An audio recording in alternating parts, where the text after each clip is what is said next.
Hello guys, we are back with the Slam Dunkler deck tech. We had a scary round 2, but we ended up getting there. John played really tight. We won on a mold of 5. It was epic, so we're going to do a quick breakdown of the deck right here. Mana base, it's pretty simple. We're running pretty much mono black janky combo here. We got 21 swamps, 4 Mutavaults. Mutavaults have been an all-star today. Absolutely fantastic. Mutavault's really good there. So yeah, let's go to the real crux of the deck here. We have the Brewbog Witch Festering Newt Bubbling Cauldron combo. Yeah, it's basically what we did. We figured what's the best M14 limited deck you can draft. Then we crossed that one off, the second one, the third one, and the fourth one. We got down to Bogbrew Witch Festering Newt combo, and that's the deck we're running. Yes. Yeah, we ran a kind of a strange package here. We did 4 Newts, of course, 2 Cauldrons, 3 Witches. Having too many Witches, having too many 4-drops is really going to be a problem. So we wanted 3. We don't really need that many Cauldrons because you can draw them naturally or you can tune them up with Witch. So you've got 5 ways to access it. Overall, you know, it gives you some early drops, gives you things to do, and Newt's surprisingly pretty good. Newt has been doing work, mostly because it's like the only creature in the deck, so it has to do work. We made a huge mistake. We did not play Cavern of Souls, so we could name Salamander. Yeah, we messed up. Big mistake. It happens, though. We'll live with it, hopefully get through it. Other ways to play with the combo, we run trading posts to, you know, find ways to get back Cauldrons that get blown up, to bring back elixirs to get card draw. But the key card in the deck is actually Sanguine Bond. Although we've really never needed it. Yeah, we haven't cast it, but it's we did cast it the one game in round 1, but we didn't need it. Yeah, it's really a way to just, you know, gain extra value off the Festering Newt Cauldron combo where you gain 4 life and they lose 4. It's just a way to gain 8. This little gem right here, Corrupt. You're doing a lot of damage with Corrupt. Yeah, I mean it's really powerful. The big thing though too is we run 2 Elixir Mortalities. Elixir is really good because what happens is you can blow up your Festering Newts, shuffle them back in your library, and then tutor them with Witches. It's a way to just get Newts every turn. I mean, who doesn't want all the Newts on all the turns? Yeah, and do a lot of damage with Sanguine Bond too. Yeah, I mean, it just nugs for 5 on Sanguine Bond. You gain 10. Really powerful. I mean, you only gain 5. You don't gain extra life from Sanguine Bond. Oh, I'm sorry. I don't know what the card does, but we're 2-0 somehow. On top of that, we run a playset of Liliana's. It's value. Yeah, she's really important. It's a good 3-drop. It's a good way to sack a dude, you know, get rid of hexproof guys, get rid of lots of problematic creatures, and also, you know, if the game goes late, you can really just grind it. Yeah, our deck is very, very good against creature decks. We've got a very large suite of removal.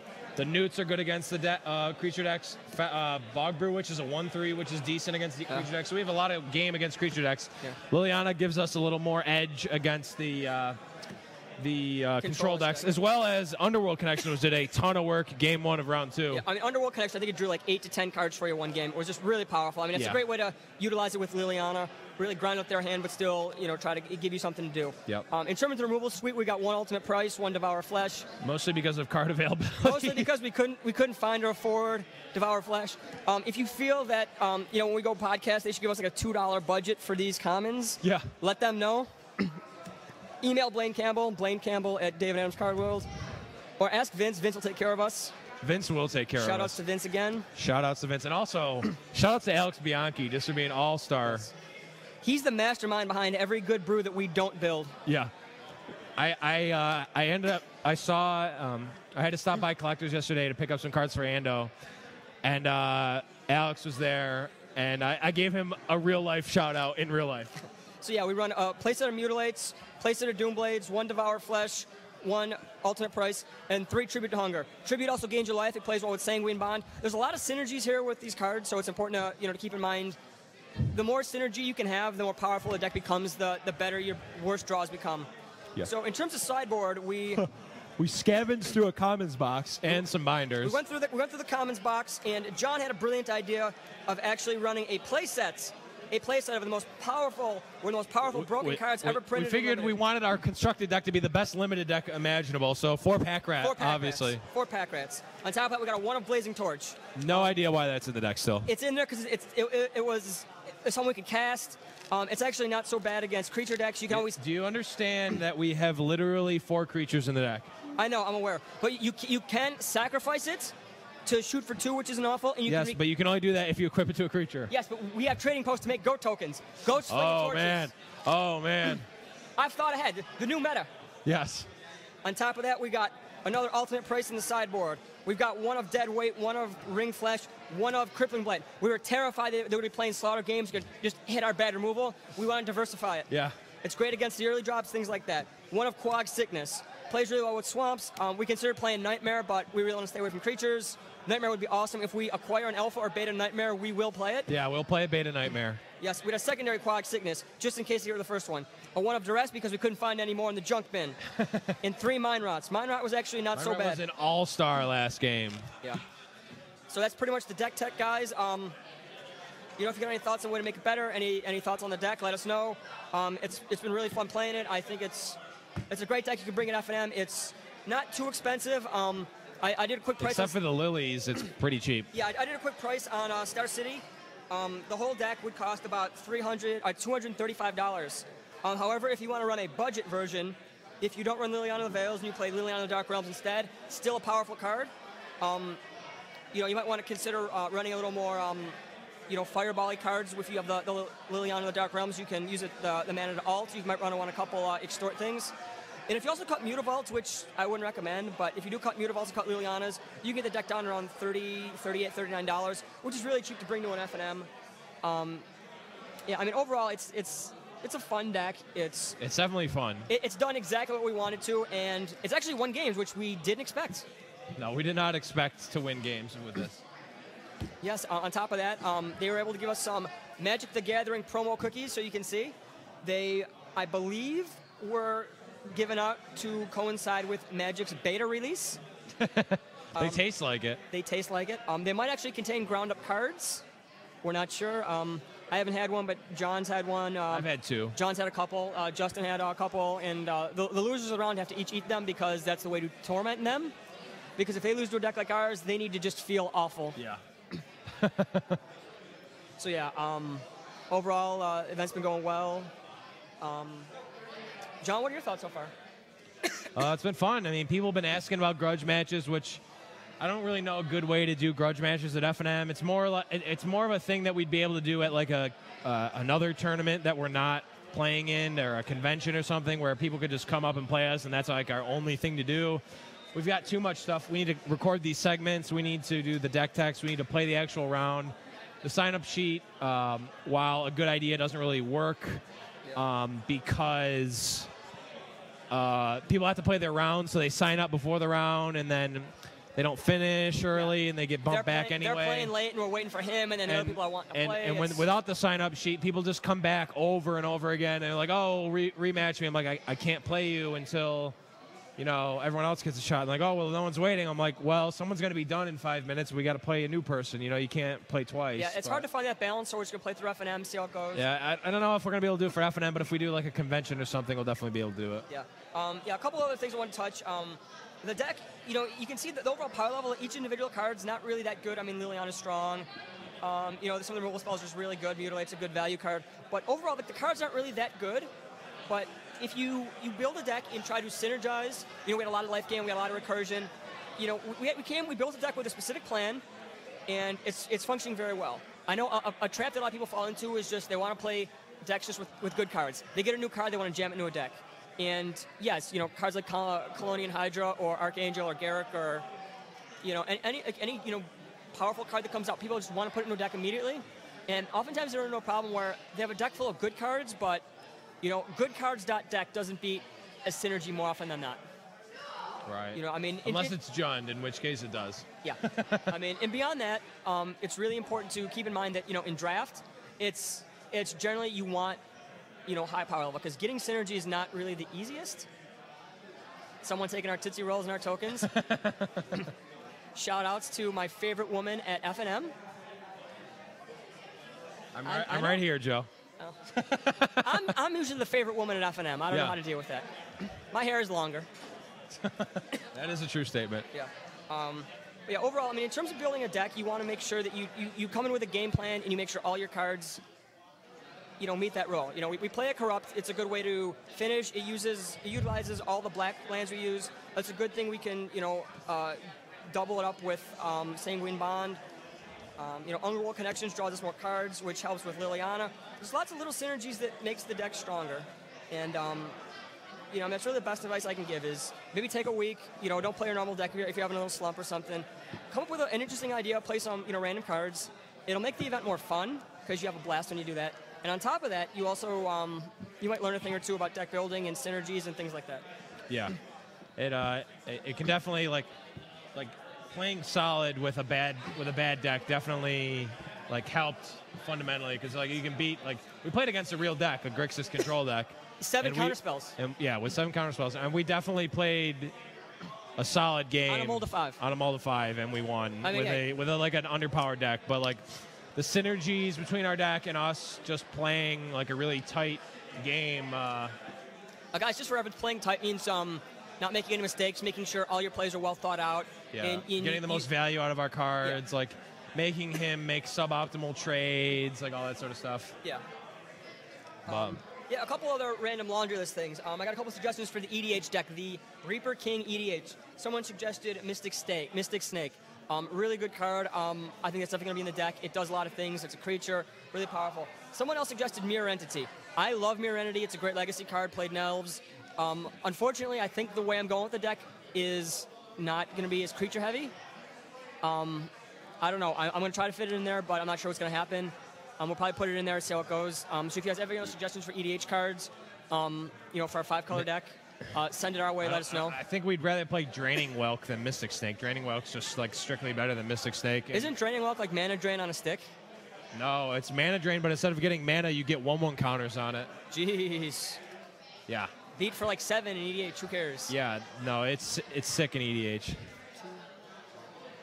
Judge Bill Carrick wants to make sure that we won 2-0. Yep. No doubt in his mind, no doubt in our mind. Also another thing on said laundry list, modern testing. Yeah, I know we had tried to get modern testing going on for Grand Prix Detroit. Also, Matt Radijak and Bianchi were trying to get testing. It's been kind of hard to get guys together. Some guys are interested and, kind of lost interest, or some guys were interested and have been busy. It's really hard to get, really good testing going because you need a good core group of players to know what they're doing. You need good, strong decks. You need decks proxied. And it requires a lot of time. And, some people don't have that time, which is an issue. Some people really don't have, the ability to just, jam decks, play 10 matchups against each other same time, same deck. Yeah, my whole thing is Radijak and Bianchi have given people a ton of opportunities to test. Radijak has literally posted on the Facebook every day. You guys want to test? You guys want to test? You guys want to test? And I understand his perspective completely. You try to everyone. Everyone always talks a big game about how they want to top 8 at GP. They want to get better. They want to get better. They want to top 8 at PTQ. They want to qualify for the Pro Tour. But it's none of these guys are wanting to test besides Radijak and Bianchi. And shout outs to Radijak as well as Alex Bianchi for really keeping the competitive spirit going. I know that I personally have been on a huge slump for Magic, not really wanting to play. The month of June really took it out of me. The 3 big tournaments, 3 weeks in a row. Finishing off with GP Vegas, which just drained me completely. On top of that, you've been moving. School just started. Yeah, on top of that, moving. Real life stuff has come up. M14 being the set that's out. A core set is always just a drain. You don't want to play. It's not fun for very long. We really do appreciate Radijak really trying to get it going. I know I tried to get it going too, trying to get people in contact with each other. It kind of fizzled, which is unfortunate. Yeah, it did fizzle, and I feel bad because I would want to test, but I'm not going to that event, so I'm not gonna just. Yeah, I'm probably gonna go just to trade. So it's hard. I want to test. The problem is I don't have the time now, and our schedules really don't mesh well. So it's one of those things. I wish we could do more. But yeah, Matt, Alex, anyone who guys really want to test. I can really try to make an exception, jam some games for 1 day or 2. Anything else you guys need, cards, whatever. I know the community would be really supportive. Anything we can help with. We want you guys to do well. I feel like Radijak and Bianchi, these are the guys who, they've been a little under the radar. They haven't been playing that long. I fully expect, in the next, 6 months to a year, one of these guys is going to top 8 a PTQ or going to top 8 a Grand Prix. Or Bianchi's already top 8 at a PTQ. Bianchi did? Yeah. Where? I think he top 8'd one at Millennium a couple years ago. Beautiful. See, Alex Bianchi does And he it all. just got second at the huge Mana Deprived thing. Yeah, I mean, he went to the Mana Deprived Super Series up in Toronto. Yep. Came in second there. I mean, said, if you put in the work and you try and you got some skill, you will do very well. Skill gets rewarded, patience gets rewarded, ambition gets rewarded. So, I said, if you want to take your game to the next level, get a hold of us. We'll put you in contact with people who want to. We'll do our best to help you become better players. And we want Buffalo guys to just own every event. Yeah. That's what I want. I want to come on the podcast, talk to Blevins, give all the shout-outs to all the guys who did so well, hate on Vinny Shabetta. Yeah.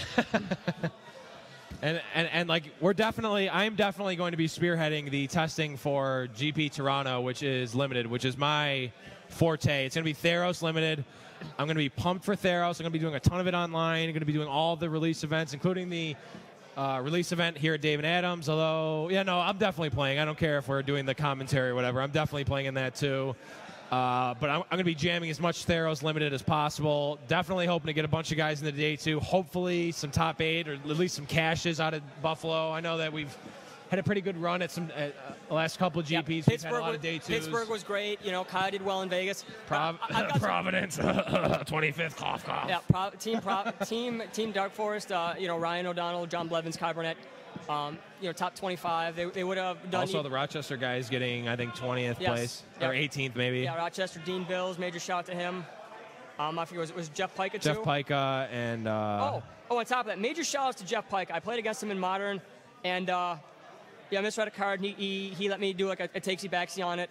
No, you just take takesy backsies regardless. I mean, I do, but the fact that he let me do it was huge. Pica's a great guy. I remember the first time I saw him, he had a playmat with like 30 PTQ top 8 pins on it.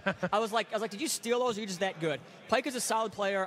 He's a Rochester guy, so the Buffalo guys really don't maybe know him that much. They see him in Rochester every now and then, some big events. So, one of the goals we're going to have for this, actually, I'm going to do a minor announcement here. One of the goals that we have is to get our Facebook likes up to 200 by the end of September, to hopefully coincide with the Theros pre-release, our release weekend here. On top of that, we're going to actively look to find a way to get our podcast to you in a better way. We're going to do some promotions. We're going to try to get the numbers up because we want people to listen to us. Because I think we have a great thing to offer. All the people love our shout outs. They love our tokens. They like the hats every now and then. They love our decks, whatever. It's fun to do. I love doing the podcast with John. Love having people come up to me saying they liked like what we recorded, liked what we said, liked our thoughts, contribute. So I really want people to more people to enjoy this because I love doing it. And very often in life you find things you just love to do. And I love recording. I love going to events and doing slam dunkler stuff. And I love the fact that you guys appreciate it. At least people come up to me. It really makes my day. It makes John's day too. So we're going to try to get more people on Newest. The sky's the limit. So we're going to try to get the Erie guys, try to get the Rochester guys, try to get Syracuse. Yeah. On top of that, I know we got some listeners now coming in from throughout the country, people who I talk to online, trade online with. We appreciate the fact you guys listen to it. If you guys have suggestions, I know it's like a Buffalo area show, but we talk about a lot of other stuff. If there's things you guys want to hear, let us know. And we will definitely give shout outs to our long distance players if you let us know that you did well in an event. We will give double shout outs. I'm just glad people listen to us. I'm glad people like it. It's so fun. It's great. Being part of the Magic community is awesome. And if we meet our goal of 200 likes by the Theros release event, we will be giving away at the very least an RK Post autographed card. So that being said, our next round is about to start. But that being said, please, if you're listening to this on the Facebook page and you have not liked the page, please like the page. Tell your friends. Tell your friends to like the page if they listen. Really looking to get the likes up just because we want to be able to connect with you guys easier, have you guys tell us stuff. And promotions and giveaways all too. that stuff. And promotions and giveaways, all that sort of stuff. We're trying to let stores know that people like us and all that good stuff. But we got to start playing round 3, so we will see you guys in a little bit. After we're 3-0. Yep. Yeah, see ya.